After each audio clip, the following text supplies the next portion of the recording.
Okay, so if your child is 2 to 18 or 20 years old, this is how you will obtain a home weight and height.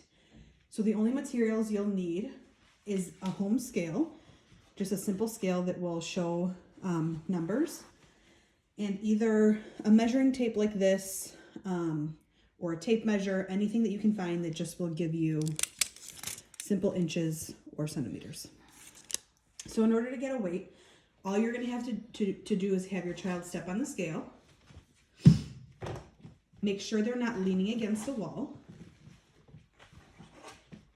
Good job. And count. 1, 2, 3, 4, 5.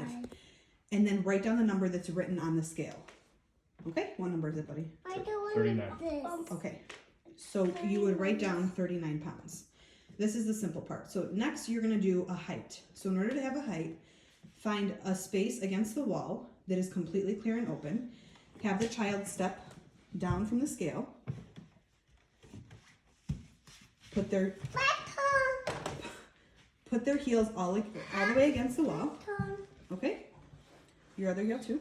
All the way back. Make sure it's all the way back. Good job. Stand up straight. Use a flat surface. This is just a hardcover book to make sure that you can get the top of their head. Make sure that the book is not leaning forward. Make sure the book is not leaning back. Try and have it parallel with the floor. So if there's another person at home, have that person hold the book, and then the other person will put the tape measure starting whichever direction you think is easiest. Make sure it's flat against the wall. Look straight. And make sure you measure from the bottom of the book. Write down that number, and then you're all done.